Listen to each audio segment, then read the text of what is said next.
بسم اللہ الرحمن الرحیم۔ حضرت عبداللہ بن عباس رضی اللہ عنہ فرماتے ہیں کہ حضرت سلمان فارسی نے اپنا واقعہ بیان کرتے ہوئے فرمایا کہ میں اصفہان کی ایک نواح گاؤں جی کا فارسی باشندہ تھا۔ میرے والد اپنے گاؤں کے بڑے چودھری اور ذمہ دار تھے اور مجھ سے بے حد محبت کرتے تھے۔ میرے والد کی میرے ساتھ برابر محبت رہی، یہاں تک کہ انہوں نے مجھے ایک جاریہ کی طرح گھر میں محبوس کر دیا، یعنی آتش کدے کے سامنے بٹھا دیا۔ میں نے آتش پرستی میں اتنی زیادہ کوشش کی کہ میں آتش کدے کا محافظ بن گیا، جس کا کام یہ ہوتا ہے کہ وہ ایک ساتھ کے لیے بھی آگ کو بجھنے نہ دے، ہر وقت روشن رکھے۔ میرے والد کی بڑی زمینیں تھیں۔ ایک دن ان کو کوئی کام درپیش ہوا تو مجھے کہنے لگے، بیٹے آج میں اپنے زمینوں پر کسی کام کی وجہ سے نہیں جا سکتا، اس لیے تم جاؤ اور زمینوں کی دیکھ بھال کرو۔ انہوں نے مجھے ان زمینوں کے متعلق اس بات کا حکم دیا جو وہ چاہتے تھے۔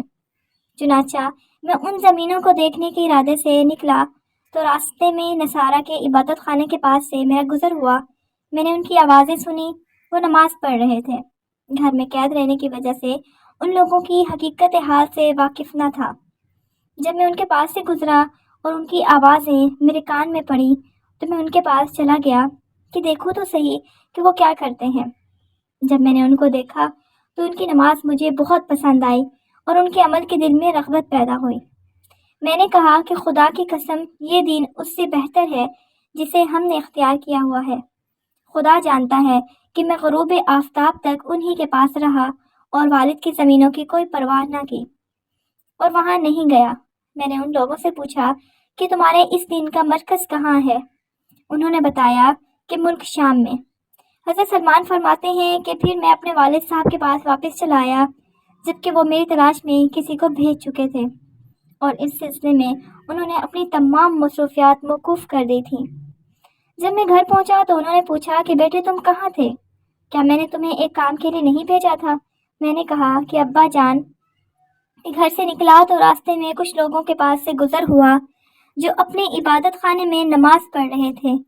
مجھے ان کا دین و مذہب بڑا پسند آیا۔ خدا گواہ ہے کہ میں پھر غروب آفتاب تک ان لوگوں کے پاس ہی ٹھہرا رہا۔ باپ نے کہا، بیٹے ان کا دین اچھا نہیں ہے، تمہارا اور تمہارے باپ دادا کا دین اس سے بہتر ہے۔ میں نے کہا کہ ہرگز نہیں، خدا کی قسم وہ دین ہمارے دین سے بہت بہتر ہے۔ حضرت سلمان فارسی بیان کرتے ہیں کہ یہ سن کر میرے والد کو خطرہ ہوا اور میرے پاؤں میں بیڑی ڈال دی اور مجھے گھر میں قید کر دیا۔ ایک روز نصارہ نے میری طرف پیغام بھیجا تو میں نے ان سے کہا کہ جب ملک شام سے نصارہ کا تجارتی قافلہ آئے تو مجھے ضرور اطلاع دینا۔ چنانچہ کچھ دنوں کے بعد ملک شام سے نصارہ کا تجارتی قافلہ آیا تو انہوں نے مجھے خبر دی۔ میں نے ان سے کہا کہ جب یہ لوگ اپنی ضروریات سے فارغ ہو کر اپنے ملک واپس جانے لگیں تو مجھے اطلاع دے دینا۔ حضرت سلمان فرماتے ہیں کہ جب وہ لوگ اپنے علاقے کی طرف واپس جانے لگے تو انہوں نے مجھے کسی طرح پیغام بھیج دیا۔ میں نے پاؤں سے بیڑی اتاری اور ان لوگوں کے ساتھ ملک شام روانہ ہو گیا۔ جب ملک شام پہنچا تو میں نے لوگوں سے معلوم کیا کہ یہاں اس دین کا حامل سب سے افضل شخص کون ہے۔ انہوں نے بتایا کہ فلاں گرجے کا اسقف پشپ۔ میں اس کے پاس گیا۔ میں نے ان سے کہا کہ مجھے اس دین سے رغبت ہے۔ میں آپ کے پاس اس لیے آیا ہوں کہ آپ کے اس عبادت خانے میں آپ کی خدمت کر سکوں، آپ سے کچھ سیکھ سکوں اور آپ کے ساتھ نماز پڑھوں۔ اس پادری نے کہا کہ اندر آ جاؤ۔ میں اس کے پاس حاضر ہو گیا۔ حضرت سلمان کہتے ہیں کہ وہ اچھا آدمی نہیں تھا، دوسروں کو صدقہ خیرات کا حکم دیتا اور اس کی ان کو ترغیب دیتا، لیکن جب لوگ اس کے پاس مال وغیرہ لے کر آتے تو اس میں سے بہت سی چیزوں کو اپنے لیے جمع کر لیتا تھا، مسکینوں کو نہیں دیتا تھا، یہاں تک کہ اس نے سونے چاندی کے 7 ملکے بھر لیے تھے۔ اس لیے مجھے اس سے سخت نفرت ہو گئی تھی کیونکہ میں اس کو ایسی حرکات کرتے دیکھتا تھا۔ ایک دن وہ مر گیا، نصارہ اس کی تدفین وغیرہ کے لیے جمع ہوئے تو میں نے ان سے کہا کہ یہ شخص برا تھا کہ تمہیں تو صدقہ کرنے کا کہتا تھا اور اس کی ترغیب بھی دیتا تھا، لیکن جب تم اپنا مال لے کر اس کے پاس جاتے تھے تو یہ اس کو اپنے لیے جمع کر لیتا تھا، مسکینوں کو کچھ نہیں دیتا تھا۔ لوگوں نے کہا کہ بھلا تمہیں اس بات کا علم کیسے ہے؟ میں نے کہا آؤ چلو میں تمہیں وہ خزانہ دکھاتا ہوں۔ لوگوں نے کہا ہاں چلو دکھاؤ۔ حضرت سلمان فارسی فرماتے ہیں کہ میں نے ان لوگوں کو خزانے کی جگہ دکھائی تو وہاں سے سونے چاندی کے بھرے ہوئے 7 مٹکے برآمد ہوئے۔ جب لوگوں کو حقیقت حال کا علم ہوا تو کہنے لگے کہ خدا کی قسم ہم اس شخص کو کبھی بھی نہ دفنائیں گے۔ انہوں نے اس شخص کو سولی پر لٹکا دیا اور اس جگہ پر پتھر برسائے۔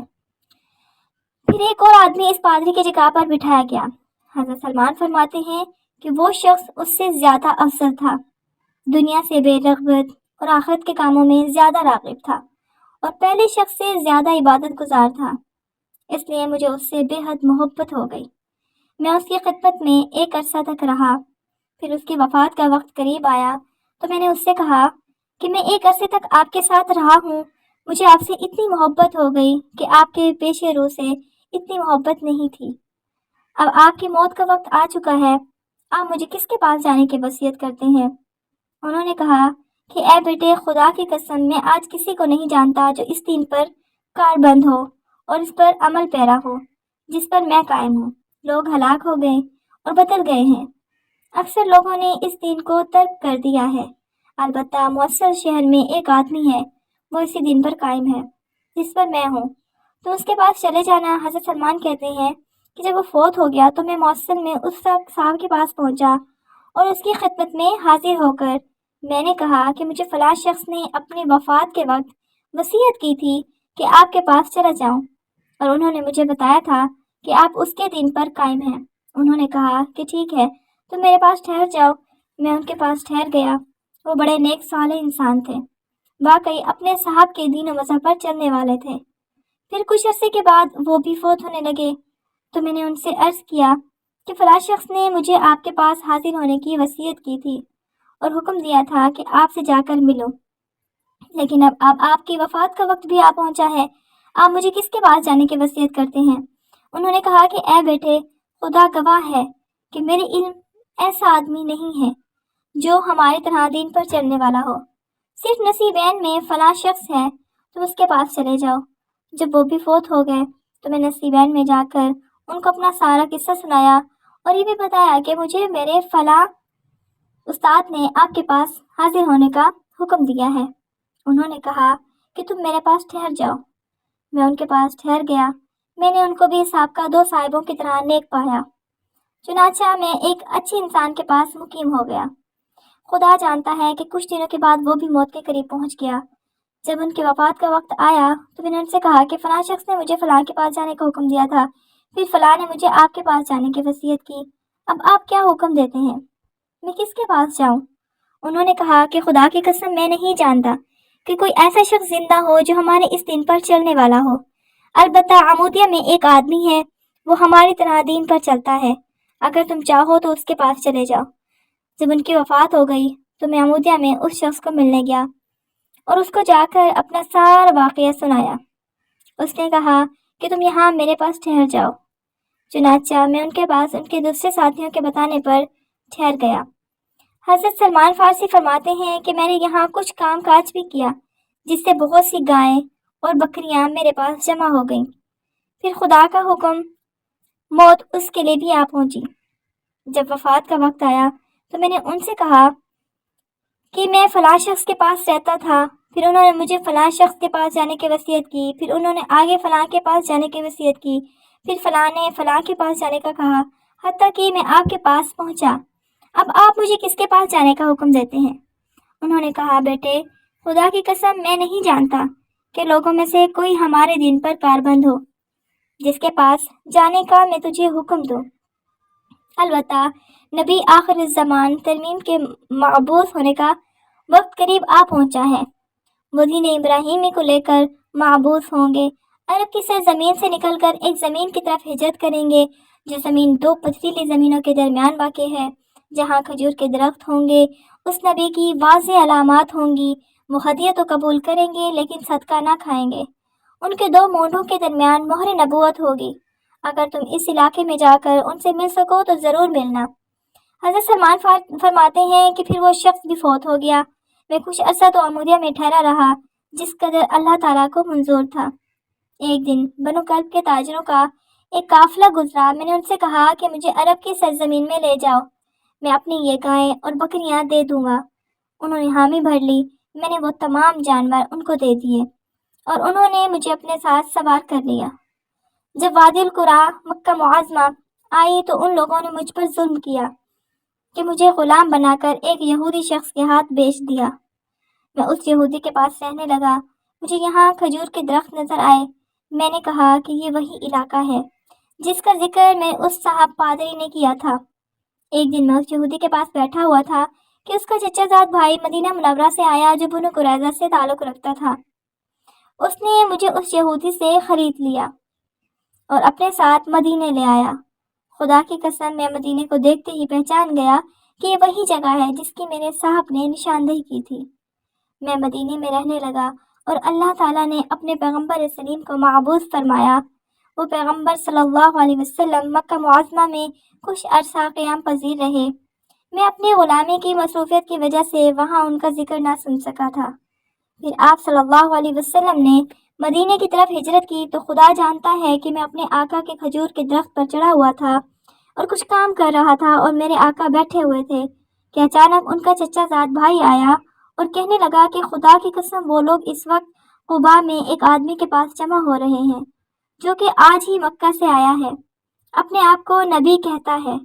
حضرت سلمان فارسی فرماتے ہیں کہ جب میں نے اس کی بات سنی تو میرے جسم پر ایسی کپکپی طاری ہوئی کہ قریب تھا کہ میں اپنے آقا پر گر پڑتا۔ میں کھجور کے درخت سے نیچے اترا اور اس کے چچا زاد بھائی سے کہنے لگا کہ تم نے کیا کہا؟ بتاؤ کیا کہا؟ اس پر میرا آقا چراغ پا ہوا اور مجھے زوردار تماچا مارا اور کہا کہ تمہارا اس سے کیا کام؟ جا کر اپنا کام کرو۔ میں نے کہا کہ کوئی بات نہیں ہے، میں تو صرف اس وجہ سے پوچھنا چاہتا تھا۔ حضرت سلمان فرماتے ہیں کہ میں نے کچھ چیزیں جمع کر رکھی تھیں۔ جب شام ہوئی تو میں نے وہ چیزیں لی اور سیدھا رسول اللہ صلی اللہ علیہ وسلم کی خدمت میں پہنچ گیا۔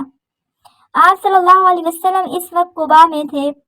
میں آپ صلی اللہ علیہ وسلم کی خدمت میں حاضر ہوا اور میں نے عرض کیا کہ مجھے معلوم ہوا ہے کہ آپ صلی اللہ علیہ وسلم نیک آدمی ہیں، آپ کے ہمراہ آپ کے دوست ہیں جو کہ ضرورت مند ہیں۔ یہ میرے پاس چند چیزیں صدقے کی ہیں، میں نے آپ کو ان کا زیادہ حقدار سمجھا۔ یہ کہہ کر میں نے حضور اکرم صلی اللہ علیہ وسلم کی خدمت میں وہ چیزیں پیش کر دیں۔ رسول اکرم صلی اللہ علیہ وسلم نے اپنے صحابہ سے فرمایا، لو کھا لو، خود تناول نہیں فرمایا۔ میں نے دل میں کہا کہ ایک علامت تو ثابت ہو گئی۔ پھر میں واپس چلا آیا، میں نے کچھ اور چیزیں جمع کی۔ رسول اکرم صلی اللہ علیہ وسلم مدینہ تشریف لے جا چکے تھے۔ میں وہ چیزیں لے کر حاضر ہوا۔ میں نے عرض کیا کہ میں نے دیکھا کہ آپ صدقہ نہیں کھاتے، اس لیے یہ ہدیہ پیش خدمت ہے، میں اس کے ذریعے آپ کا اکرام کرنا چاہتا ہوں۔ چنانچہ حضرت محمد صلی اللہ علیہ وآلہ وسلم نے اس میں سے کچھ تناول فرمایا اور اپنے ساتھیوں کو کھانے کا امر کیا۔ انہوں نے بھی آپ صلی اللہ علیہ وسلم کے ساتھ کھایا۔ میں نے دل میں کہا کہ اب دو علامتیں تو ہو گئیں، ثابت ہو گئیں۔ پھر ایک دن میں رسول اکرم صلی اللہ علیہ وسلم کی خدمت میں حاضر ہوا۔ آپ صلی اللہ علیہ وسلم اس وقت جنت البقیع کے قبرستان میں موجود تھے، اپنے ایک صحابی کے جنازے میں تشریف لائے تھے اور اپنے اصحاب میں بیٹھے تھے۔ میں نے سلام کیا، پھر مہر نبوت دیکھنے کے لیے آپ کی پشت مبارک کی جانب گھومنے لگا جس کا میرے ساتھی پادری نے تذکرہ کیا تھا۔ جب حضرت محمد صلی اللہ علیہ وسلم نے مجھے گھومتے ہوئے دیکھا تو پہچان گئے کہ میں کسی علامت کی جستجو میں ہوں۔ چنانچہ آپ صلی اللہ علیہ وسلم نے اپنی کمر سے چادر ہٹا دی اور میں نے مہر نبوت کو دیکھا اور آپ صلی اللہ علیہ وسلم کو پہچان لیا۔ پھر میں اس پر جھک کر اس کو چومنے لگا اور رونے لگا۔ رسول اکرم صلی اللہ علیہ وآلہ وسلم نے کہا، اب ہٹ جاؤ۔ میں ہٹ گیا۔ پھر میں نے آپ صلی اللہ علیہ وسلم کو اس طرح اپنا سارا قصہ سنایا جس طرح اے ابن عباس تجھے سنایا۔ پھر حضور صلی اللہ علیہ وسلم نے یہ واقعہ اپنے صحابہ کو سنانا پسند فرمایا۔ اس کے بعد حضرت سلمان کو ان کی غلامی سے فرصت نہ ملی جس کی وجہ سے بدر اور احد میں شریک نہ ہو سکے۔ حضرت سلمان فارسی کہتے ہیں کہ پھر ایک دن رسول اکرم صلی اللہ علیہ وسلم نے مجھ سے فرمایا، اے سلمان اپنے آقا سے کتابت کا معاملہ کر لو۔ چنانچہ میں نے اپنے آقا سے 40 اوقیہ چاندی اور 300 کھجور کے درختوں پر بدل کتابت کا معاملہ کیا جن درختوں کی میں پرورش کروں گا کہ وہ کھانے کے قابل ہو جائیں۔ رسول اکرم صلی اللہ علیہ وسلم نے اپنے صحابہ سے فرمایا کہ اپنے بھائی کی مدد کرو۔ چنانچہ انہوں نے میری مدد کی۔ کسی نے کھجور کے 30 پودے دیے، کسی نے 20 اور کسی نے 15 پودے اور کسی نے 10 پودے دے کر میری مدد کی۔ الغرض ہر ایک نے اپنی استطاعت کے مطابق میرے ساتھ تعاون کیا، یہاں تک کہ میرے پاس پورے 300 جمع ہو گئے۔ پھر رسول اکرم صلی اللہ علیہ وسلم نے مجھ سے فرمایا، اے سلمان، ان کے لیے ایک گڑھا کھودو، جب فارغ ہو جاؤ میرے پاس آنا، میں انہیں اپنے دست مبارک سے لگا دوں گا۔ چنانچہ میں نے اس کے لیے گڑھا کھودا، میرے ساتھیوں نے بھی میری مدد کی۔ فارغ ہو جانے کے بعد میں آپ صلی اللہ علیہ وسلم کے پاس حاضر ہوا اور آپ کو بتایا تو رسول اکرم صلی اللہ علیہ وسلم میرے ساتھ نکلے۔ ہم ایک پودا پیش کرتے رہے اور آپ صلی اللہ علیہ وسلم اپنے دست اقدس سے لگاتے گئے۔ خدا کی قسم جس کے قبضے میں سلمان کی جان ہے کہ کوئی پودا خشک نہیں ہوا۔ بس میں نے کھجوروں کے درخت اس کو دے دیے۔ دوسرا مال میرے ذمہ رہ گیا، یعنی 40 اوقیہ چاندی۔ اس کی صرف یہ ہوئی کہ کسی غزوے سے مرغی کے انڈے کے برابر سونا حاصل ہوا اور حضرت اکرم صلی اللہ علیہ وسلم کی خدمت میں پیش کر دیا گیا۔ آپ صلی اللہ علیہ وسلم نے فرمایا کہ وہ فارسی مکاتب غلام کدھر ہے؟ مجھے بلایا گیا۔ آپ صلی اللہ علیہ وسلم نے فرمایا کہ یہ سونا لو اور اپنے آقا کو دے آؤ۔ میں نے عرض کیا، یا رسول اللہ صلی اللہ علیہ وسلم، یہ تھوڑا سا سونا بھلا میرے بدل کتابت کے لیے کیسے پورا ہوگا؟ آپ علیہ السلام نے فرمایا کہ تم یہ لو، اللہ تعالیٰ تمہارا معاوضہ ضرور ادا فرما دیں گے۔ حضرت سلمان کہتے ہیں کہ میں نے وہ سونا لیا اور اس کا وزن کیا تو قسم ہے اس ذات کی جس کے قبضے میں سلمان کی جان ہے، وہ پورا 40 اوقیہ چاندی کے برابر نکلا۔ چنانچہ میں نے اپنے آقا کو اس کا حق ادا کر دیا اور میں تو کہ غلامی سے آزاد ہو گیا۔